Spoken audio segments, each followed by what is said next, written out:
அன்புள்ளம் கொண்ட தனுர் ராசி அன்பர்களே, தனுசு ராசின்றது காலபுருஷ தத்துவத்தில் 9வது வீடு. இந்த ராசிக்கு அதிபதி குரு பகவான். பொதுவாக தனுசு ராசி அன்பர்களுக்கெல்லாம் பெரிய லெவலில் டிலே ஆகாது. இந்த தனுசு ராசியில் மூல நட்சத்திரம் அப்படின்னு ஒன்று இருக்கு. ஆண் மூலம் மரசாலம், பெண் மூலம் நிர்மூலம் அப்படிம்பாங்க. மூல நட்சத்திரம்னாலே பொண்ணு கிடைக்கல, மாப்பிள்ளை கிடைக்கல அப்படின்லாம் சொல்லுவாங்க. பொதுவாக தனுர் ராசிக்காரங்க எல்லாருமே மூஞ்சிக்கு நேராக பேசக்கூடியவங்க, தான் நினைச்ச டக்குன்னு வெளில சொல்லக்கூடியவங்க, நேர்மையானவங்க, நம்பிக்கையானவங்க, இதெல்லாம் இவங்களை சொல்லலாம். ஸோ இவங்களுடைய அது மாதிரி வேலையிலையாக இருக்கட்டும், எதெல்லாம் இருக்கட்டும், இவங்க நினைச்ச காரியத்தை எடுத்து நடத்துறதுக்கு உண்டான ஒரு பெரிய கெப்பாசிட்டி உள்ளவங்க. ஸோ இப்படிப்பட்ட இந்த தனுர் ராசி அன்பர்களுக்கு இந்த 2026 திருமண வாய்ப்புகள் எப்படி இருக்கு அப்படின்னு பார்க்க போகிறோம். ஒரு முக்கியமான விஷயம்னா, தனுர் ராசிக்கு 7வது வீட்டுக்கு அதிபதி யார் அப்படின்னா புதன்.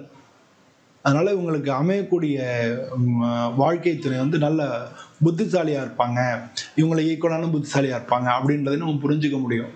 பொதுவாக உங்களுக்கு வாழ்க்கையில மேரேஜ் ஆனா கூட வாக்குவாதங்கள் நிறைய இருக்கக்கூடிய ஒரு ஃபேமிலியா இருக்கும். அதனால வாக்குவாதங்கள்ல நம்ம பொதுவாக ஈடுபடாம அதை அவாய்ட் பண்ணிட்டு போறது ரொம்ப நல்லது. அது மாதிரி டக்குன்னு கோவப்படுறவங்க பேசும்போதே மற்றவங்களை ஹர்ட் பண்ணிடுவாங்க. அதை பற்றி இவங்க கவலைப்பட மாட்டாங்க. ஏன்னா மூஞ்சிக்கு நேராக பேசுறதுனால அதை பற்றி இவங்க கவலைப்பட மாட்டாங்க. ரொம்ப நம்பிக்கையாக உள்ளவங்க, ரொம்ப ஆப்டிமிஸ்டிக் பர்சனாலிட்டின்னு சொல்லலாம். வாழ்க்கையில் ரொம்ப நம்பிக்கை உள்ளவங்க, எதையும் நேர்மையாக இருக்கிறதுனால அதெல்லாம் எல்லாத்தையும் செஞ்சிடலாம். அதை போராடி ஜெயிக்கக்கூடிய குணம் உள்ளவங்க. இந்த ராசிக்கு அதிபதியே வில்லு அம்பு அப்படின்றத புரிஞ்சுங்க. அது மாதிரி இவங்களை நம்ம நம்பி இவங்களை கல்யாணம் பண்ணிக்கலாம். அது மாதிரி இந்த தடைகள் இருக்கு அப்படின்னா அதை நல்ல ஒரு ஜோதிடத்தை கொடுத்து ஆராய்ச்சி பண்ணி அது மாதிரி பண்ணிட்டோம்னா இந்த ராசிக்காரங்களை நம்ம கல்யாணம் பண்ணிட்டோம்னா ரொம்ப நல்லது வாழ்க்கையில. இதை ஏன்னா இவங்களுக்கு பார்த்தீங்கன்னா தொழில் ஸ்தானாதிபதியும் புதன், உங்களுக்கு 7ஆம் வீட்டு அதிபதியும் புதன், 4ஆம் வீட்டு அதிபதியும் குரு. அதனால பொதுவாக இவங்களுடைய லைஃப் நல்லா இருக்கும். இவங்களை கல்யாணம் பண்ணிக்கிறது நல்லது. இது ஜென்ரலாக நான் சொல்கிறேன். அங்கே ஆணாக இருந்தாலும் பெண்ணாக இருந்தாலும் இந்த ராசிக்காரங்களை கல்யாணம் பண்ணுறது ரொம்ப ரொம்ப நல்லது. இப்போ இந்த வருஷத்தில் இவங்களுக்கு என்ன எந்த மாதிரி இருக்கு அப்படின்னா, குரு ரொம்ப முக்கியமான ரோல் பிளே பண்ணும். அது மாதிரி சனி பகவான் ரொம்ப முக்கியமான ரோல் பிளே பண்ணும். ராகு கேது இருக்கு இல்லையா, அதுவும் இவங்க லைஃப்ல திருமணத்துக்கு முக்கியமான ரோல் பிளே பண்ணும்.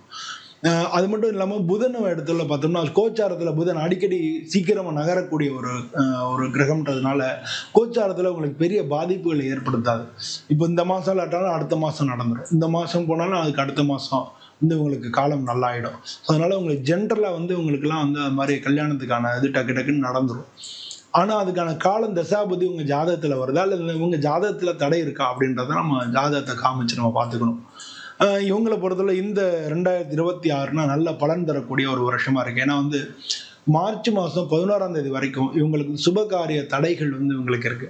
எந்த காரியத்தை எடுத்தாலும் கடைசி நேரத்தில் கை நழுவி போறது அப்படின்ற ஒரு விஷயத்த அவங்க ஃபேஸ் பண்ணுவாங்க. ஏன்னா குரு வக்ரமா இருக்கு. மார்ச் மாதம் 11ஆம் தேதி வரைக்கும் இவங்க ஜாதகத்தில் 7வது வீட்டில் குரு வக்ரமா இருக்கு. அது மட்டும் இல்லாமல் இந்த பக்கம் பார்த்தோம்னா சனி பகவான் இந்த ராசியை பார்க்குறாரு. சனி பகவான் இந்த ராசியை நமக்கு பார்க்குறாரு. அது அர்த்தாஷ்டம சனி அப்படின்னு அர்த்தம். சனி பார்வை இருக்கு.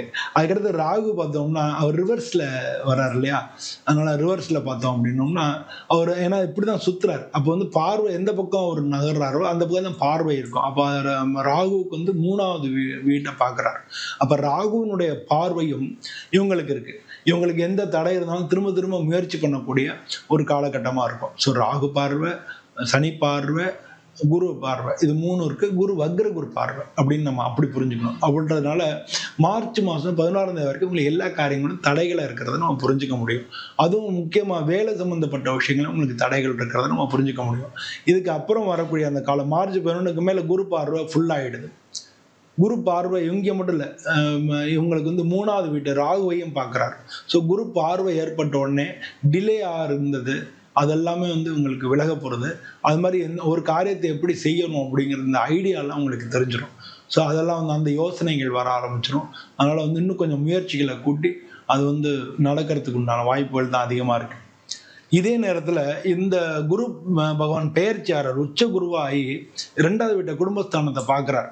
ஸோ இந்த வருஷம் ஃபுல்லாகவே இவங்களுக்கு கல்யாணத்துக்கான ஒரு நல்ல காலமாக இருக்குது. மார்ச் மாதத்துலேருந்து இந்த வருஷம் ஃபுல்லாகவே இந்த கல்யாணத்துக்கு நல்ல நல்ல காலங்களாக இருக்குது அப்படின்னு நம்ம சொல்ல முடியும்.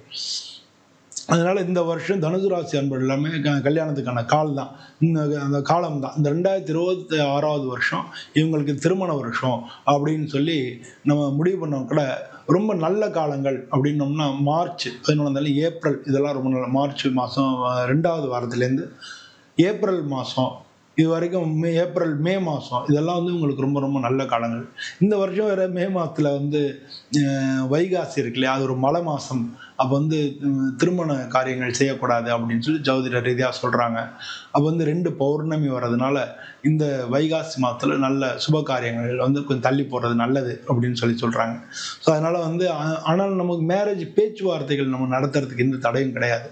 அதனால் வந்து ஏப்ரல் மே ஜூன்லாம் நல்ல பேச்சுவார்த்தைகளை முன்னேற்றமாகி இவங்களுக்கு வந்து ஜூன் மாதத்துலேருந்து ஆகஸ்ட் மாதத்துக்குள்ளே மேரேஜ் வந்து நடந்துடும். ஸோ இதுதான் வந்து உங்களுக்கு உண்டான காலங்களாக இருக்குது. இதில் வந்து ரொம்ப காலங்களாக அதாவது ஜாதக ரீதியான தடைகள் இருக்கிறவங்களுக்கு அக்டோபர்லேருந்து டிசம்பர் மாதம் இருக்கு இல்லையா, அது ரொம்ப நல்ல காலகட்டமாக இருக்குது. ஏன்னா அப்போ வந்து 9வது வீட்டுக்கு வர பாக்யஸ்தானத்தில் 9வது வீட்டுக்கு அதிசாரமாக குரு பகவான் வந்து இவங்களுடைய ராசியை பார்க்குறாரு. ஸோ அந்த காலகட்டத்திலேயே உங்களுக்கு திருமணம் நடக்கிறதுக்கான வாய்ப்புகள் மிக மிக அதிகமாக இருக்குது. அதே மாதிரி உங்களுக்கு 5வது வீட்டையும் அப்போ பார்க்கறதுனால அந்த காலகட்டத்தில் இவங்களுக்கு வந்து அதாவது ரொம்ப டிலே ஆகிட்டே இருக்குது, ரொம்ப காலமாக பண்ணி பார்த்துக்கிட்டே இருக்கோம், அமைய மாட்டேங்குது, குரு பார்வை வருதுங்கிறாங்க, அதுன்றாங்க, ஆனாலும் இவருக்கு அமையலை அப்படின்னு சொல்கிறவங்களுக்கு இந்த வருஷத்துலேயே அக்டோபர்லேருந்து டிசம்பர் வந்து வெரி வெரி பெஸ்ட் பீரியட்னு சொல்லலாம். ஸோ அந்த காலகட்டத்தில் இவங்களுக்கு திருமண வாய்ப்புகள் கூடி வந்துடும். பொதுவாக இவங்களுக்கு திருமணம் நடக்கலை அப்படின்னா இவங்க வணங்க வேண்டியது விநாயகரை வணங்கினாலே இவங்களுக்கு ரொம்ப ரொம்ப நல்ல பலன்கள் கொடுக்கும். அதுவும் வந்து ஒவ்வொரு சங்கடகர சதுர்த்தியிலையும் அருகம்புல் மாலை போட்டு விநாயகரை பண்ணலாம். விநாயகரை வந்து நம்ம அகவல் படிக்கலாம். விநாயகருக்கு வந்து நம்ம என்ன முடியுமோ அதை பண்ணலாம். ஒரு சில விநாயகர் கோயில், பெரிய விநாயகர் கோயில் இருக்கும், அங்கே அங்க பிரதர்ஷனம் பண்ணலாம். பிள்ளையார்பட்டி விநாயகரை போய் ஒரு தடவை தரிசனம் பண்ணிட்டு வரலாம். ஸோ பிள்ளையார் அப்படின்றத வந்து இவங்க பிடிச்சிக்கிட்டாங்கனாலே இவங்களுக்கு தடைகள் விலகி கண்டிப்பாக இந்த ராசிக்காரங்களுக்கு மேரேஜ் நடந்துடும். அதனால் வந்து ஒவ்வொரு விநாயகருக்கு போய் சங்கட சதுர்த்திக்கு விரதம் இருந்து விநாயகரை வேண்டி வழிபட்டோம்னாலே ரொம்ப ரொம்ப நல்ல பலன்கள் கிடைக்கும். விநாயகருக்கு வந்து விரதம் இருக்கிறது அப்படிங்கிறது சில செட்டியாஸ்லாம் இன்னமும் பண்ணுவாங்க. விநாயகர் நோம்புன்னே பேர், அதெல்லாம் இருப்பாங்க.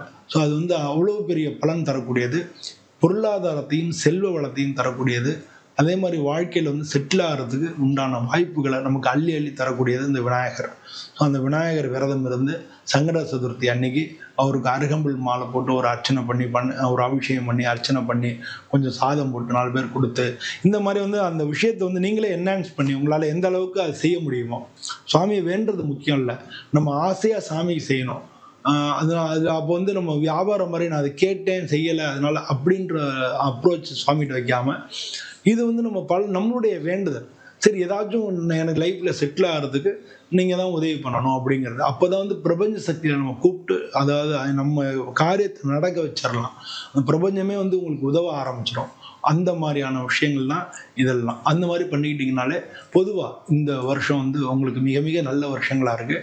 பலவிதமான சுப காரியங்கள் நடக்கலாம். நீங்கள் எல்லோரும் சொல்கிறதையும் நீங்கள் கேட்டிருப்பீங்க. நம்ம அதில் வந்து மேரேஜ் பற்றி மட்டும் நம்ம கான்சன்ட்ரேட்டடாக பார்த்தனால மேரேஜ் சம்மந்தமாக இந்த வருஷம் உங்களுக்கு நல்லா இருக்குது அப்படிங்கிறத நீங்கள் புரிஞ்சுங்க. மார்ச் 11 மேலே தான் இது. இப்போ ஜனவரிலேருந்து நீங்கள் முயற்சி பண்ணாலும் உங்களுக்கே தெரிஞ்சிருக்கும் நிறையா தடைகள் இருந்தப்போ பேச்சுவார்த்தை முடிஞ்சு கடைசி நேரத்தில் கை நழுவி போகிறதுக்கெல்லாம் வாய்ப்பு இருக்குது. இன்றைக்கி வரக்கூடிய காலங்களில் உங்களுக்கு அது நடந்துடும். அதனால் இந்த வருஷம் வந்து மேரேஜுக்கு மிக மிக அருமையான வாய்ப்புள்ள ராசிகளில் தனுசு ராசி ஒன்று. தனுசு ராசி அன்பர்கள் அனைவருக்கும் இந்த வருஷத்தில் உங்களுக்கு நல்ல முறையில் திருமணமாகி எல்லாரும் நல்லபடியாக இருக்கணும் அப்படின்னு சொல்லி நானும் சுவாமியை பிரார்த்தனை பண்ணிட்டு உங்கள்கிட்ட விடைபெறுகிறேன். நன்றி, வணக்கம்.